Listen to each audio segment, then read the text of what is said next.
Welcome to a brand new episode of the Real Life Podcast, a member of the Nation Network of podcasts and delivered by DoorDash. I'm guessing my math is going to be incorrect. So if you're listening to this, that was Bag Milk's voice. That was Bag Milk's voice, but it's your Remchuk that's bad at math. I too am bad at math. I'm confused. I too am bad at math. There's no pretending that I'm not. Okay.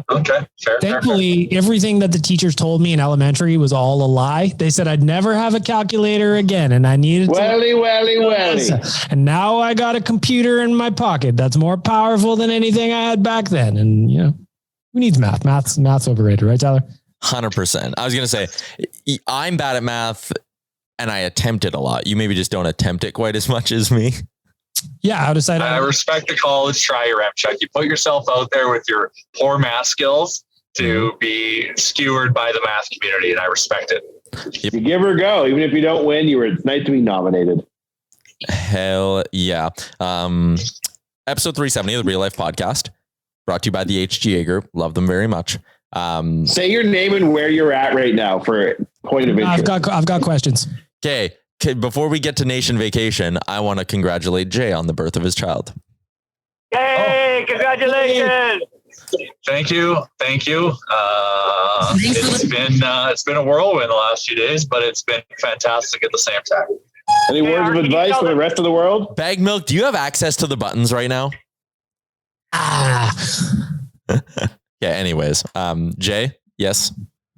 Words of advice for the rest of the world? From a dad who now knows it all? Oh, I don't know it all, but I quickly Impressions learned how to on change the process. What's being at a birth like? Oh, it's holy shit. It's a very intense experience once shit starts getting real. It was Saturday night. So I watched the F1 race. That was on at 11 p.m. After the Oilers game. And then I go to bed probably around 1. And 4 hours later, I'm getting woken up to I think this is happening. I'm not something's happening. We got to go. I'm like, hey, let's go. So we were very organized and packed up the car and went. And then, once she gets, we get admitted into the hospital and move into the room ultimately that we're going to have the child in. It's really weird because there's this weird, calm before the storm, right? Everyone's just chilling. Yeah, no, checking this. Everything's good. I'm napping.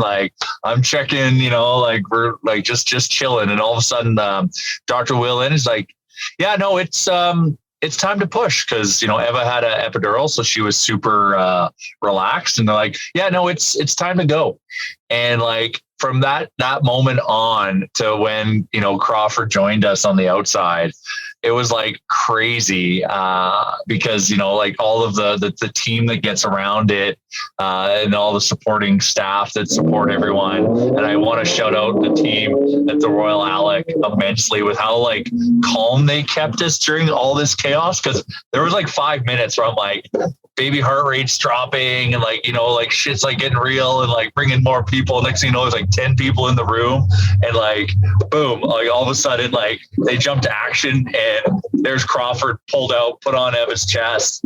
And, now we're all we're parents. And it was the craziest, emotional experience of just going through all this. Meanwhile, the nursing staff is asking me how I am and how I'm doing and mentally preparing me. It was super crazy. And I'm sure I am reciting a story that has happened a billion times. Oh, Charles, you're muted. You're muted. What time exactly did the baby come out? She was born at 11:40 a.m. Oh my God, I was 40 minutes off. Mm-hmm. Yeah. 40. Chalmers on slow-mo. Son of a bitch, mute his ass. We gave it a good attempt to have Chris Chalmers on the show. It worked for a little bit, but I think he may be gone because he's in transit. That's why I want to take roll call and say where everybody is. So your Remchuk's in Nashville. Mm-hmm. Jay, you're en route home. Yeah, I'm allowed out of the house for 90 minutes. At the office. I'm in the studio. Right. Yep. I'm at home, and Chalmers is driving up north. Yeah, that is what a show, man. Possible. What a fucking show. Thank you, Internet Jesus. Imagine the times when we weren't allowed to podcast in 5 different locations. And what do we do with this great, great privilege to be able to talk like this amongst 5 different cities? I don't know. Talk shit. I get to push the buttons unabated. That's what I get to do. Whenever you want. It's concerning for me what you're going to do in this episode, but all right, I'll live with it. I'm semi in vacation mode. All right, so let's go back to Jay here. He's got the conch. So baby arrives home and you're like, I now am responsible for this baby. If a wolf comes in the house, I must shoo it away and protect baby. Yeah. Insights? That's, baby is definitely very protected right now. She is always within, 5 feet of us at any given moment. She's good. Hot dog is absolutely obsessed with her. Really? I want to hear the hot dog tales. Yeah, hot dog is so like I was talking with Amar and because he's trained dogs before and he's just like, how's your dog been with this? And I'm like, oh well, like I feel like he feels like he's the father and just like anytime she squeaks, like if she squeaks, he is running across the room to her bassinet and like trying to get up there and all this. So I'm like, yeah, I think he thinks I think his paternal instincts have kicked in. Like, I don't know. And Amar's kind of walking me through the psychology of it is that dogs being pack animals, Crawford is a new member of the pack. So he wants to bond with her. And just because she's so little and delicate, we can't let him get too close just yet, just because you don't know, like, not that he's going to bite her or anything, but like he might just put his foot in the wrong place and just, set her off in a tantrum. And we just don't want to do that yet. So he's just dying to bond with her. So we're trying to like figure out ways to like pet him a little bit and stuff, and it's quite cute. But he's as he gets introduced to her a little bit more and more, he's starting to kind of like calm down a bit. But like he is just like frantically on, like he's protecting her ultimately. Like he won't let anything go on with her without his approval. I love that. It's cute. It's adorable. Yeah, it's cute. Yeah, so. That's dad life, and I'm still adjusting to everyone's before we had her. Oh, get used to get your sleep in now, and you're like so I'm I'm navigating that right now. So I'm always kind of just tired. What do we set? Man, Beyonce's got like 4 kids, and she still finds a way to tour the world. It is what you want it to be. Under out of here on hours of sleep. She probably has night nurses, but no, but you know what I'm saying, right? Like people who think it's the end of the world, it is the end of the world. People who are like, we continue to do me. Man, we were on Kosan Road, which for anybody who knows what Kosan Road is, it is not the place to take a child. And we saw people with a baby in a stroller walking down Main Street, Kosan Road, like they were at Disney World. If you want to do it, you can. Babies love cows. Oh, absolutely. But yeah, these first few weeks are going to be, as everybody just get adjusted, are going to be interesting. So, you get your, it's like, I get these like 2 to 3 hours pockets of sleep in between hour breaks of, doing the whole like NASCAR or F1, I should say, pit crew stuff where we have to change your tires, fuel her up, do all those types of things, to get her back on our way to, unlock another 2 to 3 hours of sleep. So it's interesting. And I know I'll start kind of getting used to it, but like for the first little bit, like I'm a heavy sleeper. Like I go to bed and I normally, unless I've got like some work problems of mine, I'm trying to work through while I'm sleeping. I normally sleep through the night like a rock. And it's just funny. I get woken up like, because I have to help Eva like for the first couple of weeks, just kind of, she's going through kind of her healing process and just re-energizing process of all this. And she'll wake me up and I'm just like, where the hell am I? What's going on? I need like a few minutes to like get it going. So my body needs to adjust still because it's had so many years of just, solid sleep. But yeah, it's all good. I remember the beginning with Wanye Jr. Jay. In the beginning, I was like, "Ooh, so delicate! Look out! Look out, everybody! Delicate for everything, right?" And the other day, I was trying to convince him to have a bath, and he was having what we'll call a minor temper tantrum on account of not wanting to have a bath. And I was looking in the bathtub, and I looked back over, and he was arcing a pee right onto me. Like, he's standing a foot away from me. He's peeing full arc onto me like I'm a urinal, and he's not laughing. He's not signaling me. He's like staring me down while he did it. He's asserting goals. He's giving you the Calvin and Hobbes treatment. I was like, oh, yeah, exactly. I'm the Calgary Flames logo. And I was like, damn, we're not so delicate now, are we, my little bloody gunman?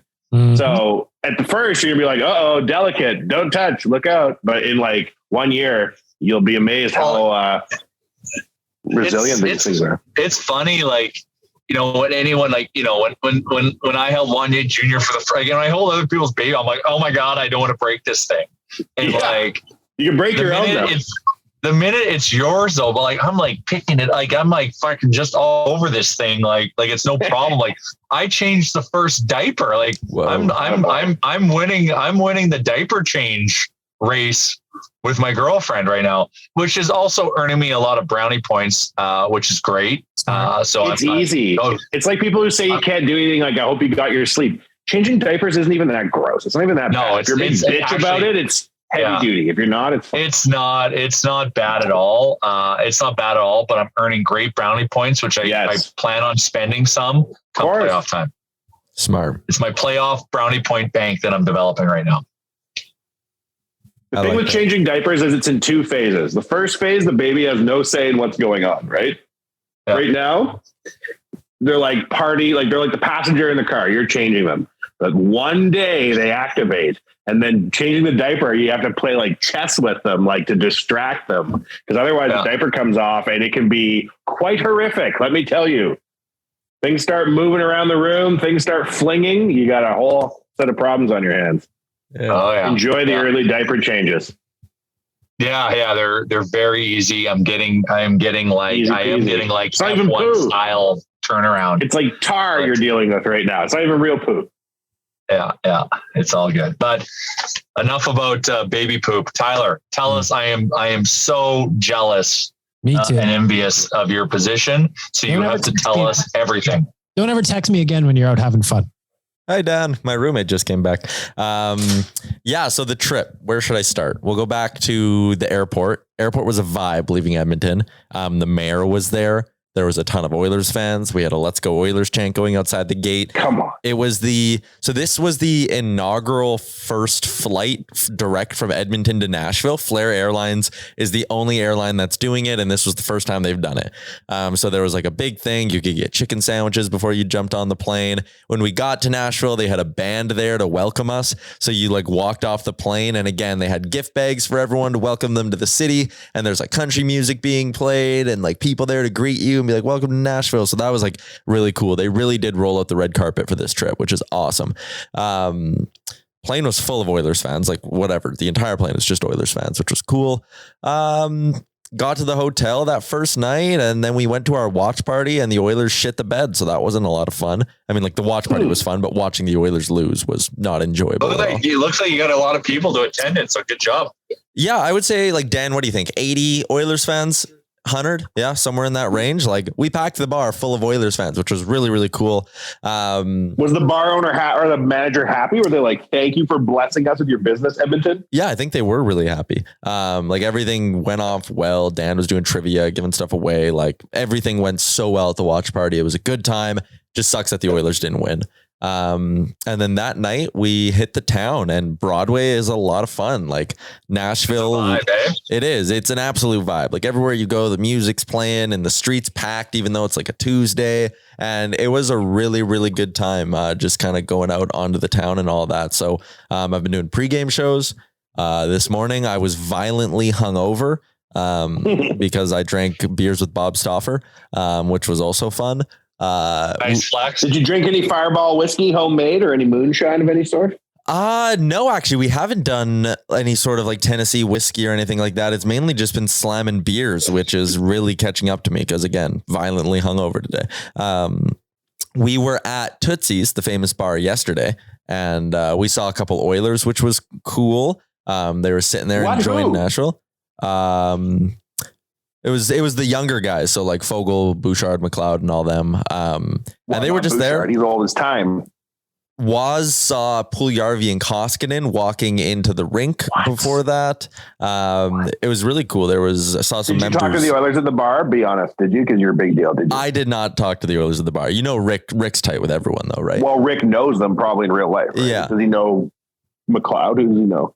Yeah, he was chatting up McLeod pretty good and having a beer with them and all that. And then they kind of got scared off. Rick's a superstar. Rick knows all the Oilers and like doesn't even bring it up as a thing to talk about. You have to like find out in conversation Rick's buddies with them. It's funny. Yeah. And then there was more Oilers fans coming to the bar. So what was funny was we're sitting on the rooftop patio and the Vanderbilt baseball team was in and the women were just flocking to them. Like every one of these baseball players had 2 or 3 girls on their arm, like insane stuff. And I'm sitting there and we're laughing because we're like bunch of unpaid college baseball guys. You look over to the other side of the bar, you're like bunch of millionaire athletes. No women around the millionaire athletes because no one knows who they are. Boys, you got no juice in these streets. It was very funny. But it's been like he's a big deal there. Yeah, it's a huge deal. But it's been neat like running into the Oilers.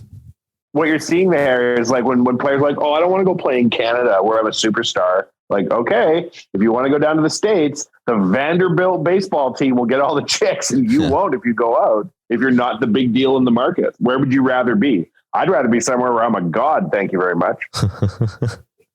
Yeah, it was interesting. Like it's a bit of a case study and it was a real life example of that thing. And then more Oilers fans showed up. So the Oilers started getting recognized and then they left. I think they were like, oh, this place is filling up with people who know us, and they dipped. But they were very, very nice. There was a couple people who like went up to them for photos, and Bouchard was like taking pictures with people. And he had a big, big smile on. Like they were very good, but you could also tell they were like, all right, time to go. See ya.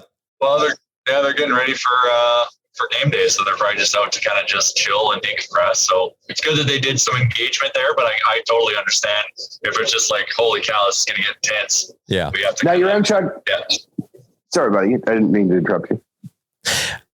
It was like a Chuck, tell the story of what the Oilers said about you that you said you wouldn't say on the show. Tell it.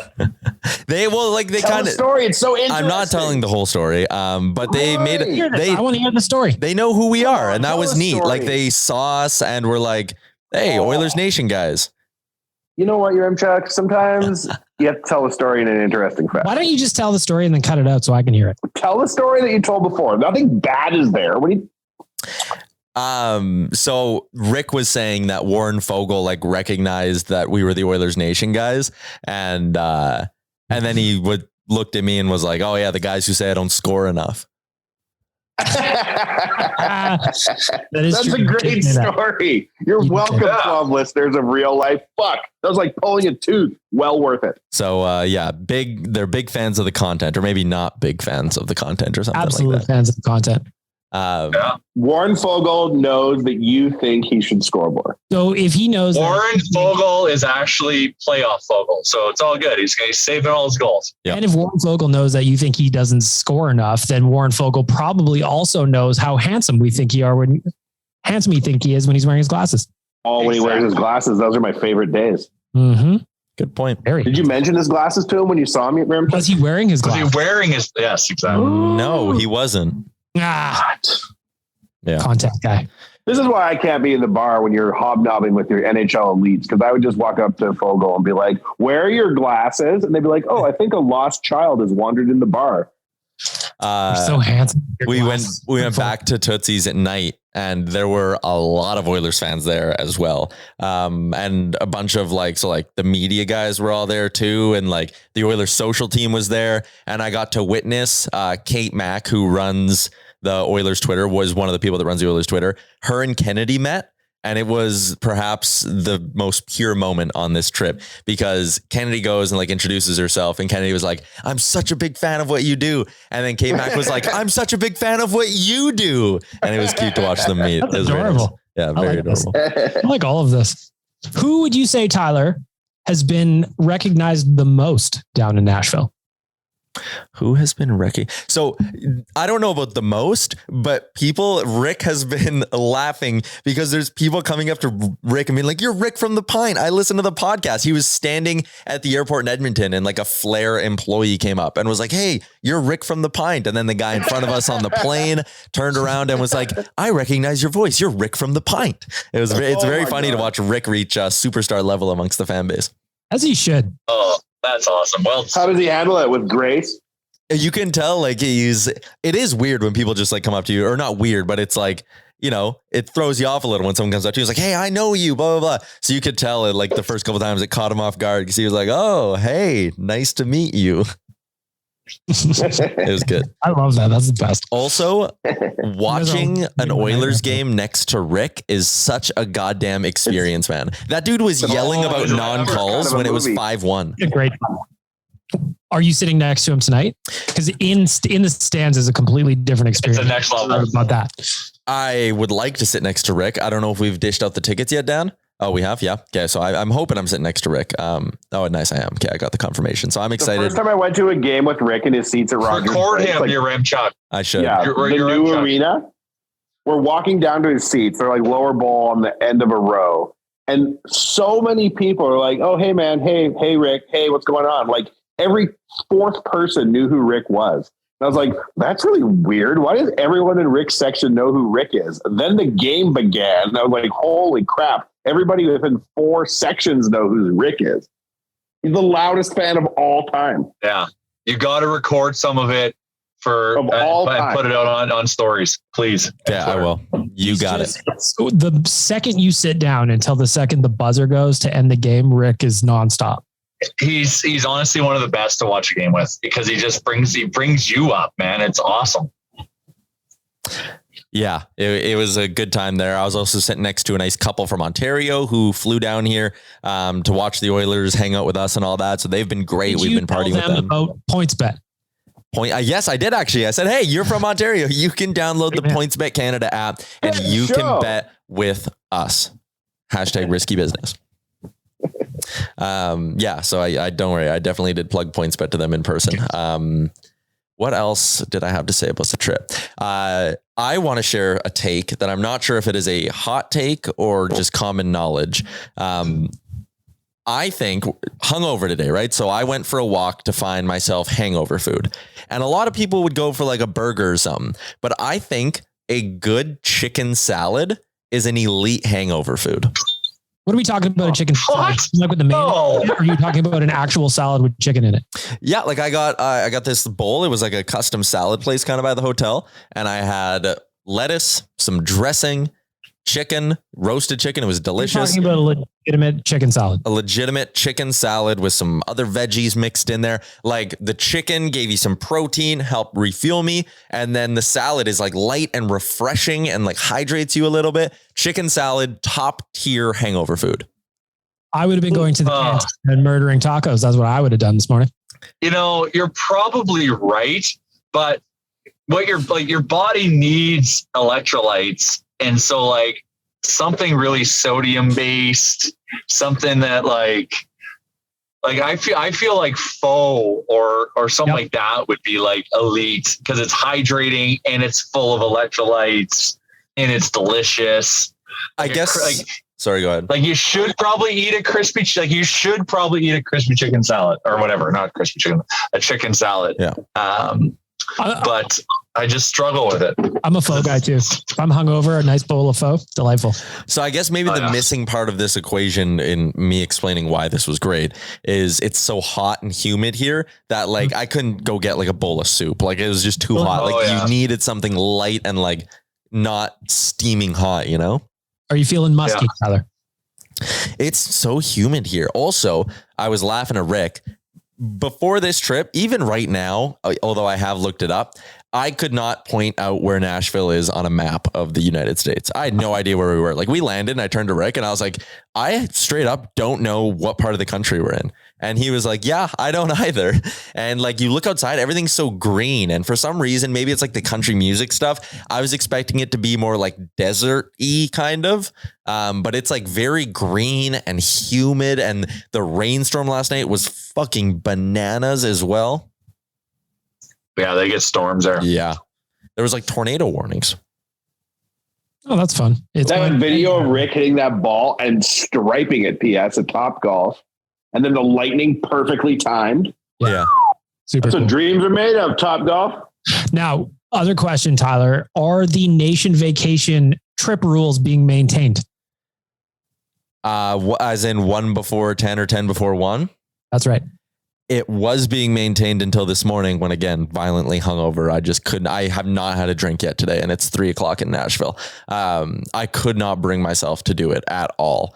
But we did have a shot at the airport. Bearded Brad bought a round of shots for everyone before we boarded the plane. So we did follow the rule on the first 2 days. So who's all down there on the trip that we know? Bearded Brad, our boy Cam from Beaumont, right? Yes. Leduc. Oh, Leduc. Sorry, Leduc. Cam's here. Delicious. Yeah. Yep. Cam's here. Bearded Brad's here. The sales guy Jared and his wife are here. They've been awesome. Waz, Kennedy, myself, Dan, and Rick. That is real. It's a great. And among the citizens, anyone we know? Any friends of the show? Just Bearded Brad and Cam are the only two that at least I know would listen to the podcast. But there's no one else. Warren Fogle, big fan of the pod. Who knows you? I felt kind of awkward. I was like, hey, geez, you never think these guys are paying attention to the shit I'm saying. But you should just walk over there and be like, well, Warren, why don't you score more? Or I should have been like, hey, man, you got like 3 goals since I called you out. Makes you think, hey. Maybe you should buy me a beer, Warren. Then just jump on Bob Stauffer's back in a piggyback and ride off into the sunset. Yeah, that'd be nice. It was we hung out. Like, Bob is a good time, and people might not like his hockey takes or whatever, but Bob is a good time, and we rolled out of Tootsies with him. You never get to see the fun side. Tell us the story of fun Bob Stauffer. A lot of people coming up to him for photos, which was great. Me and him got a photo together, his request, obviously, awesome. And me and him got a photo together, and I posted it, and it stayed up for maybe about 15 minutes. And my DMs were like, is that Bob? Is that Bob? He looks hammered. And I was like, ooh, I also look very, very drunk. So I took it down. I used better judgment. So to the 20 people who have seen the photo of myself and Bob Stauffer on the rooftop at Tootsie's, consider yourselves lucky, because it did not stay up for very long. But Bob's good. You saw Cam Moon, the radio play-by-play guy, who demanded that we take a selfie and send it to Bagged Milk because he's a big fan of Bagged Milk. Who is it? True or false? Bob Stauffer was walking around introducing you to people as the future. I think Bob gets a kick out of kind of making me feel awkward, I think, which is kind of his thing whenever me and him do chat or like have face-to-face interactions. So there was a few times where Bob was like, this guy's the future. And then he'd make me like stand there and be like, hi, I'm Tyler. But he was like holding court. It was hilarious. At one point he was just posted up at a table and like Oilers fans were around him and he was like, here's what the team needs to do to win in the playoffs. And it was like Bob doing his thing. It was so funny. Do you want to know about a thing I did to Bob Stauffer one time to fuck with him? Sure. One time I was at Awanya Manor 2, which is in the River Valley. So just a hop, skip, and a jump from the baseball stadium. And Bob Stauffer was there watching a game. And I went and sat near him and then took a photo of his leg and then went back home. And then like an hour later, tweeted the photo at him. And he was like, what? And he like looked beside him, but there was no one there, but like he hadn't moved yet because obviously he was watching a baseball game. Yeah. That's funny. That was very early in social media and very early in Oilers Nation. And that was one of my finest moments on Twitter. So there you go. Your M-Check, your best friend, Bob Stauffer. You're a baller if you're talking to him as peers. Well done. Yeah, it was good. Saw my boy Tony Brar from Oilers TV as well, and he's buzzing doing around. Good. His content's great this year. Oh yeah, he's stepped up. Like his social game's gotten really good this year. Like social media, he's had some bangers. He's tweeted out a few things that have gone like super viral as well. Does he go to every game on the road? Yeah, he travels with the team, and like the social media team travels with them too. Like Kate and them, like they go to every city. That would be the dream, hey? Is traveling around with the Oilers and getting to see like all 31 other rinks and shit. It'd be sweet. Very on brand for Nashville. Rick and I did the pregame show from outside of the Bridgestone Arena, and then I went to go upload it, and I needed Wi-Fi, and I knew there was Wi-Fi right outside the rink, and they just have an area with bulls. You can just like go pet bulls. and they just like snort around and shit. And full size bulls, or are we still talking about, calves? No, these things are fucking big. So I just bring a bunch of bulls out to get petted for money. Yeah, 100%. That's literally all it like. Super weird. So I'm like sitting there like uploading the files and like making sure everything goes well with the pregame show and all that, and or went well with the pregame show. And a bull. And there's like these bulls behind me. It was very weird. While we were doing the pregame show, some guy in cowboy boots like strolled behind us and was like doing a little dance. It was very, very on brand Nashville, like cowboy boots, cowboy hat, just interrupting our show to like stroll behind us. Anybody purchased a cowboy hat down there? Not that I know of. I know Waz yesterday was debating if he could pull one off. And I told him he could. I said, Waz, the cowboy hat, Oilers jersey look would definitely fly at the game tomorrow. So Waz might, but I have not seen anyone from the trip purchase a cowboy hat. Yeah. Can't win them all, I suppose. Yeah, get Waz a cowboy hat. Yeah, I think he could pull it off. I also like that a big part of the trip for Waz and Kennedy was going to Target. I thought that was very funny. So I saw Kennedy post that she was at Target and I needed stock up the fridge, stock up the hotel room with snacks and booze and whatnot. So I texted her. I was like, hey, which direction is the Target? How far away is it? And she was like, oh, it was a play, by the way. She goes, oh, it's a 20-minute Uber. I was like, you took a 20, there's like a Walgreens just down the road. So you guys took a 20-minute Uber just to go to a Target? Why? Stupid. I love it. I know. Kennedy was in her element. She loves it. I love it. Yeah. Are you going to try a hot Nashville hot chicken sandwich today? I am trying to decide if I can stomach it today or if it needs to wait until tomorrow. Get a Caesar in you, Remchuk. You'll feel better.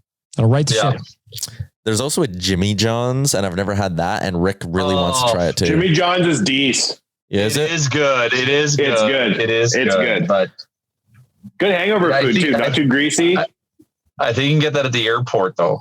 Healthy element to it. Jimmy John Sando. Have we made a trip to the cantina yet?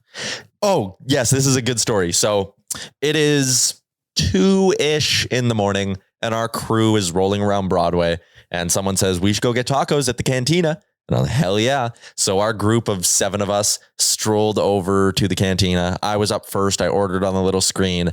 And everyone else that was going up to order was like, it's not working. It's not working. So they tried to use my screen and they're like, oh, it's not working. Turns out Taco Bell had exactly enough meat left to make 2 tacos.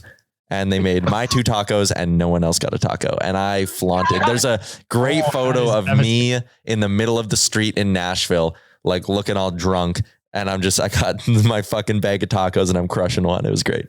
You got to try to go today or I don't know, like during the day, because they probably didn't have the live band there at 2 a.m. did they? No, they did not. It was a ghost town in there. Like, yeah, you got to go there at like 10, 9, whatever, maybe go after the game or just before or whatever, before your party. They've got a stage and a band that plays out to the street. Fucking awesome. I love that they were staying open just for those last 2 tacos to go out. Yeah. And everyone was very mad at me. What is that? Like, that's like being in McDonald's. They're like, no more burger. Yeah, you're right. Like, how do you not have enough?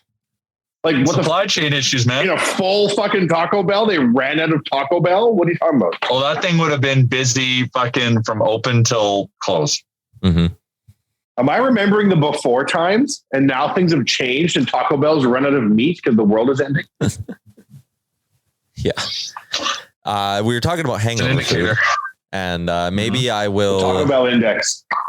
Maybe I will use DoorDash tomorrow. That might be a treat for myself. Midway through the vacation, I'll probably be hungover tomorrow, even though I'm telling myself right now that I'm not going to drink tonight. Oh my God. The night of the game. You wake up in the morning and lie to yourself. How could you? Yeah, I don't believe myself either. Yeah, how could you say that? You're lying to yourself. So maybe lie to other people, but when you lie to yourself, that's when I'm disappointed in you, Remchuk. Shocking behavior right now. You don't need to lie to yourself. Tragic. I will use the promo code RealLifeDD, or since I'm in the US, I might have to use DFODDUS. Either way, I'm going to get 25% off and no delivery fees on my first order of food down here, thanks to our friends at DoorDash. Ding dong. What's the move for the game tonight? You got 3.5 hours. Yep. So the plan is there's a bar called like Rippies, I think. And it's got a ton of Predator stuff. Like the outside is painted yellow. There's Preds logos on the outside.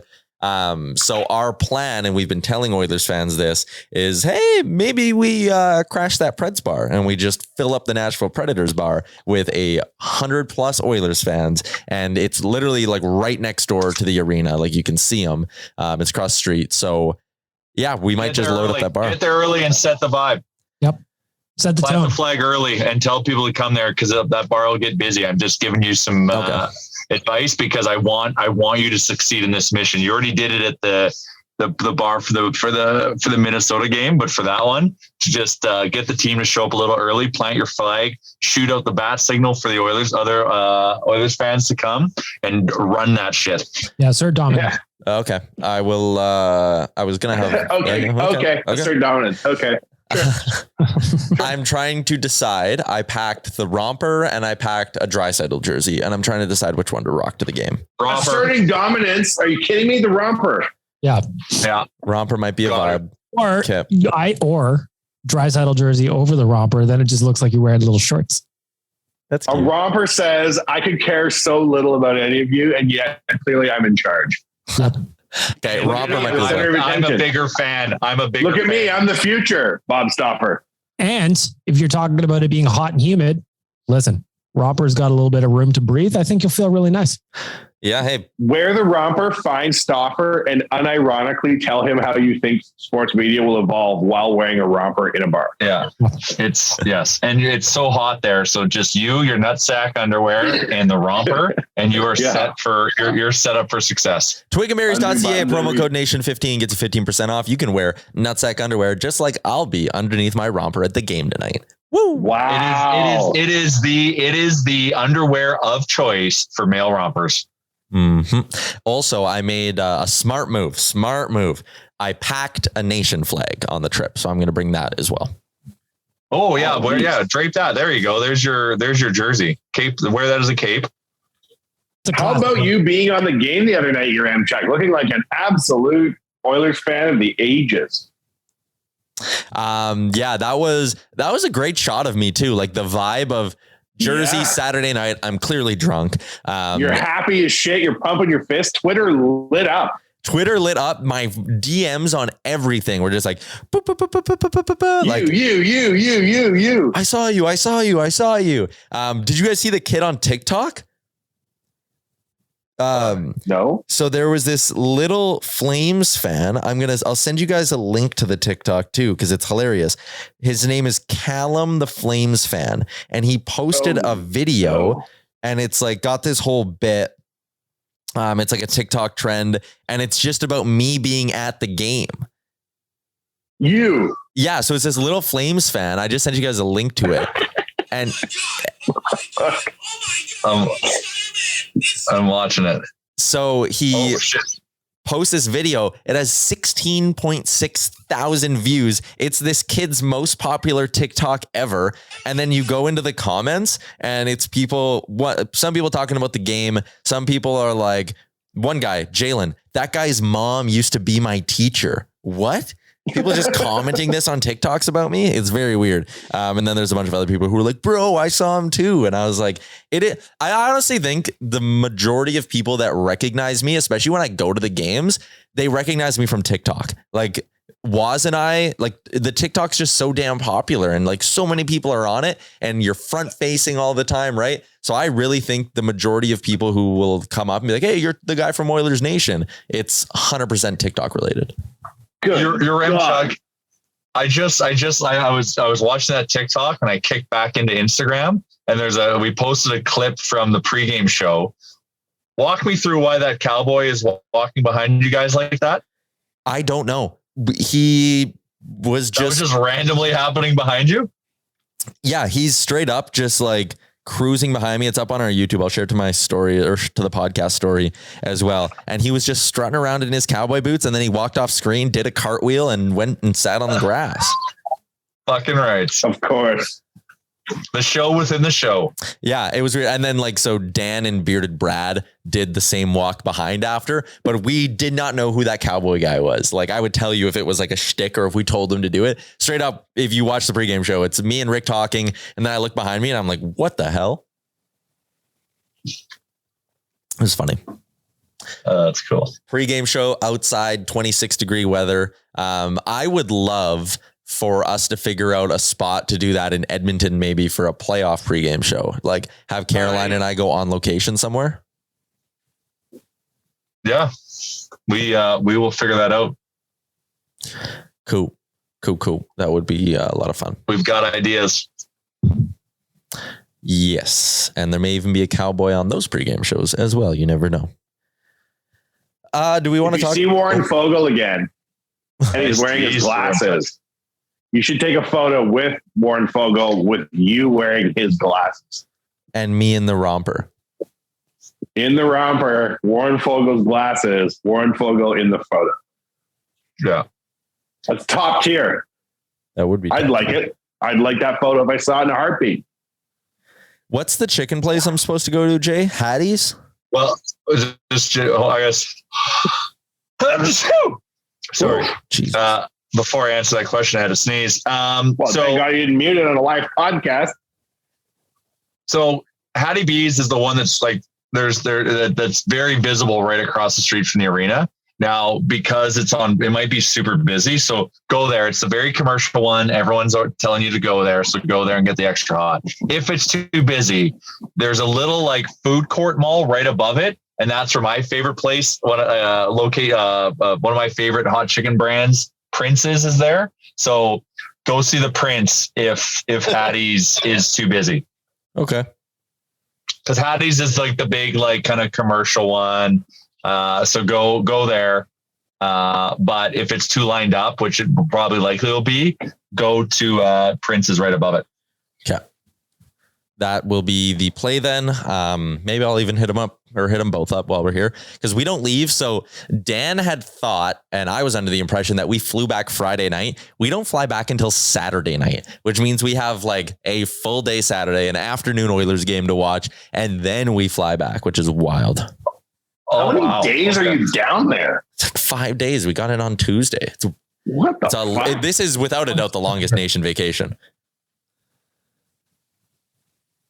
Yeah. So, we will, because this was kind of the nature of the flights, but next year we'll do Nashville again, and there'll be better flight, and Flair will have probably better flight options. So we'll tighten it up and make it I think a 3-day trip's probably good. Yeah, I think a 3-day trip to Nashville is good. 4 days would have been cool. 5 is just I'm thinking about how it's day 3 and I'm I can't drink anymore. I'm going to be a hurting unit come Saturday. Yeah, tomorrow is an okay day to take off. But it's Friday. You should go to the nation trip, the nation vacation to Columbus. It's 6 weeks in Columbus.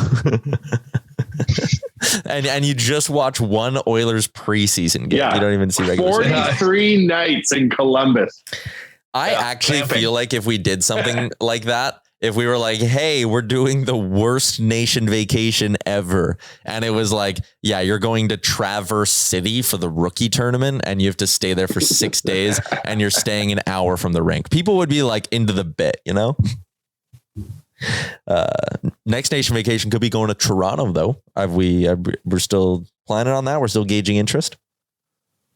I think we should just do it. So I just with playoffs and all that stuff right now, in terms of hockey world, I just kind of stay quiet on it. But let's keep talking about the podcast and let people know that it's coming. But probably something we should launch maybe later in May. I think we picked a good weekend in August to do it. I've preliminarily lined up tickets for the baseball and the TFC soccer match that would be happening there. So I think, what are the dates?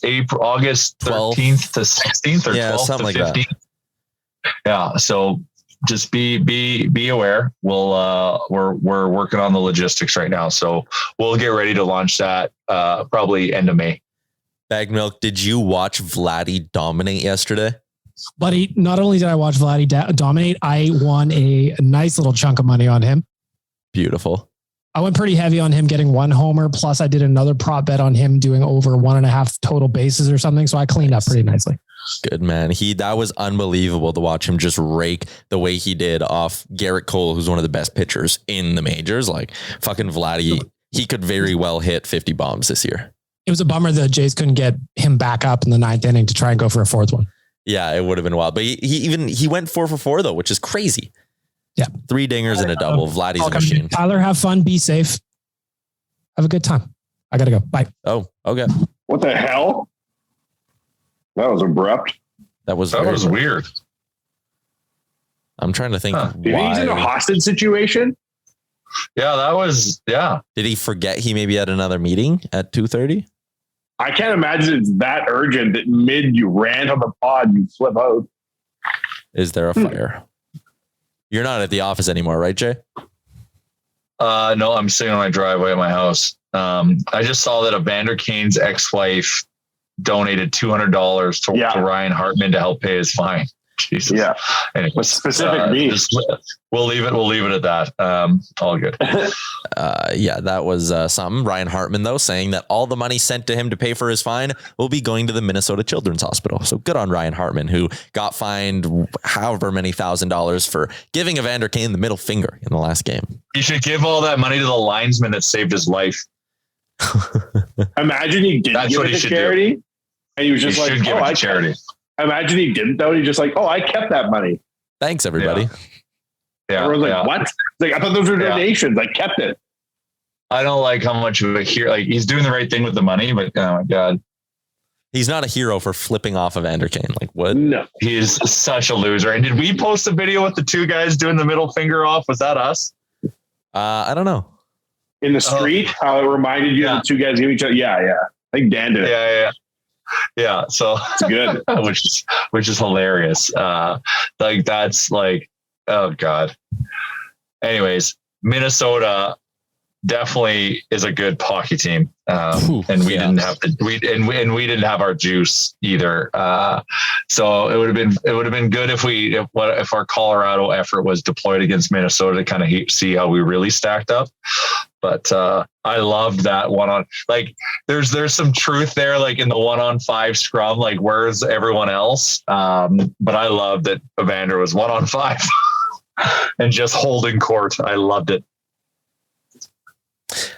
He definitely has an edge to him that we haven't seen here since. I don't even know. Yeah, I know he's got that. And hopefully Cassian can just show that in the playoffs a little bit, because we need to. One of the things is we can get pushed around pretty easy still, and Kane helps mitigate that, and we need to have some other guys step up and contribute to that, because it can't just be one guy.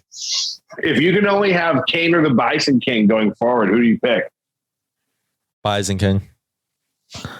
Younger, more upside, cost controlled. Yeah. For the long term. For the long term. 100%. I think there's a real chance that they fit the Bison King and Yamamoto. Like, you have to choose one of them. Well, I don't think you can keep them all, can you? Well, it all depends. Like, the big thing with as long as we can like you can't sign Puljujärvi for $4 million. You can't. So if you get him on like the right deal, and that's right for both sides. Both sides need to be fair here, and you can get him for the right deal. Same thing. Like as long as we're not overpaying, we can do it. I believe in it.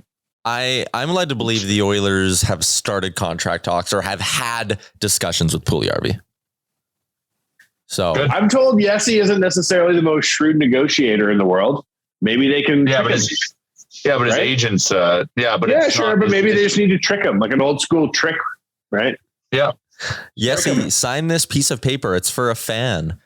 Yeah. So Yessi, here, just sign this blank contract, and we will put $4.5 million in later, and we can all go to lunch. The Oilers do that with everyone this summer. A blank. They could Gordie Howe him, just pull a contract out of the drawer. Hey, that Gordie Howe story is one of the more like crazy hockey things. If you don't know the tale, it's basically the gist of it. And I might get some numbers wrong, but Gordie Howe was making whatever, let's say $100,000 a year, right? And the owner in Detroit would just tell Gordy that he was the highest paid player in the NHL. And like, that's and we have to keep it between us, Gordy. We have to just not talk about it. Yeah. You make the most money on the team, Gordy, 1-year deals every year, and don't talk about it because everyone would be so mad if they knew how much money you made. And then it comes out, he ends up talking to another player, and Gordie Howe finds out he's like nowhere near getting paid he's the like right amount. 6th highest paid guy in the team. Yeah. And then Gordie Howe eventually got paid. And I think it was like his wife who ended up being his agent. And then she represented like all the Howes or something. I don't know. There's a whole. This is why we need to get Yessie now with a similar trickery right now before he gets a wife that wises up. We got to go long term with Yessie. And we just put like 2.75 million or 3.75, but the 3 is just made of pencil. We erase it after. Like, I don't know. Yeah. Like, I think the fair thing is like, you know, like the whole debate and like of like, you know, that's happening right now of like not scoring versus underlying numbers. Like you have to take stock in both. Like, yep. Puljujarvi is doing all the little things right. That's unlocking offense for other people. But we're also in a world where you reward scoring with big contracts. So like, I don't know if you can sign an 8-year deal with, and I don't know if he might be interested, if yes, he would be interested in doing it to try to get him at the price point that we need to get him at for the next little bit. So this to me probably screams like a 2 to 3 year bridge deal. If I were him, I would sign a bridge. I think that's the best move for him is get yourself that, you know, kind of 3-year, $3 million, throw $9 million in the bank. That's good living. And then you go and you also, you give yourself a chance to be a UFA at an early age. You have a chance to play with Connor and Leon and really set yourself up for a ticket and take a bit of a risk. I get that. You know, anytime you don't sign a long-term deal, it's a risk, but you're also taking the chance that you explode and you score 35 goals in your contract year, right? 100%, because you're on a line with Connor McDavid. Like that has more financial upside in the long run. He's not cashing in on it right this second, but like get it, like, you know, we get him properly priced because you need these deals. If we're going to be fucking a championship team, everyone has to be on a good deal. And the Nurse contract is definitely not a good deal on that. So like we can't be doing this stuff anymore. So we got to price these guys right. Even if it's for a 2 to 3 year window right now, for us to have a chance so we can address some of the other lineup roster construction issues that we have for the next couple seasons. It has to happen. We can't be overpaying anyone anymore. I like that. I guess the question that springs to mind for me, Yaremchuk, from all of this, do you think Bagmilk had to go because he has a secret family and his kid was about to talk on air? His kid's at the office. Do you think that's why he dropped off so quick? Secret family? He could have just got Liam to take over the mic. That was so random. He was at work too. It's like he was at his house. Yeah, I would like to. We'll have to dig into as to why that just happened. 911 Banyo? Perhaps. I can't think of what else would be so abrupt. Yaremchuk, what do you got? What are you leaning into for the bets for tonight? Lost my shirt. Do you feel like we win? I think maybe. This is another good test. Yeah. Big, heavy hockey team. Leads the NHL in fights. Not saying that we need to fight. This is like, I ultimately think what I would want I want Edmonton to win tonight, obviously, but I think in a playoff situation, controversial, but okay. I'm hoping Calgary meets Nashville in the first round. Yeah. Saros can shut them down. Sure, and they can physically outmatch them too, which I'm just like, oh, and I feel like for some reason, and this is me just funneling the Kool-Aid, I feel like we match up well against Nashville. So I really hope the Oilers prove me right tonight with that statement. The thing I said on the pregame show was Nashville is reverse Edmonton. I did find out from the mayor, Amarjeet Sohi, that Nashville is a sister city of Edmonton. But you know, I could have told you that. Harbin, China. Harbin, China, and Nashville, Tennessee. Nashville's two best players, goalie and a defenseman. Their blue line is rock solid. Their goaltending, they got one of the best in the NHL. Their forward group leaves you wanting a little bit more. They're not high skilled or anything like that. You look at the Oilers, very high skilled. Don't play heavy hockey. Blue line can be pretty bad. Goaltending is questionable at best. Look at you, Remchuk, shooting the shit with the mayor, Warren Foegele recognizing you. My prediction tonight is that Warren Foegele scores. Wow. Bet on it. I will. I'm going to bet Foegele to score, and I'm going to bet McDavid to score. Because I think Connor's, he didn't score one last game. He's got to heat up here if he wants to get to 50. Rick thinks McDavid scores twice tonight. He wanted to bet McDavid 2+ on points bet. So there's that. Bet on Foegele, get the stack of cash when he scores, walk up to him in the bar, take his glasses off his face, hand him a stack of cash and say, you ain't the only one out here getting rich, Warren. Last night when we were out and about, Jays were playing, obviously. So I was like, I'm going to throw some money on the Jays to win. And sales guy Jared was like, he gave me money and he was like, whatever you bet it for me as well. And all of them hit. So now sales guy Jared and I have a nice stack of money, and we both agreed we're rolling it all onto the Oilers tonight. See if we can have a real good time. Odds tonight? They're dogs. I think they're plus 105.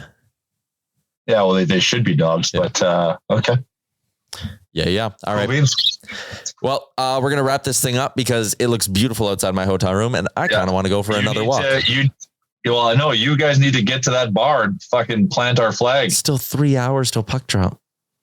Yeah, man. I bet you that bar is packed right now. Yeah. Broadway was bumping when I walked back to the hotel after doing the pregame. Okay. All right. We're going to wrap it up. That's episode 370. Shout out to the HGA group. Shout out to DoorDash. Shout out to Oodle Noodle, PointsBet Canada, and Twig and Berries. And shout out to everyone who's on the nation vacation. We're going to have a good time tonight. And maybe I'll make a TV appearance in my romper again. Wouldn't that be fun? Go Oilers, go. Oh, you know what? You will. I feel it. All right. There we go. Another solid prediction for the game tonight. Have a good weekend, everybody. We'll talk again on Monday. Thanks for listening to another episode of the Real Life Podcast. Don't want to miss any of our nonsense? Hit the subscribe button and give us a follow on Twitter and Instagram.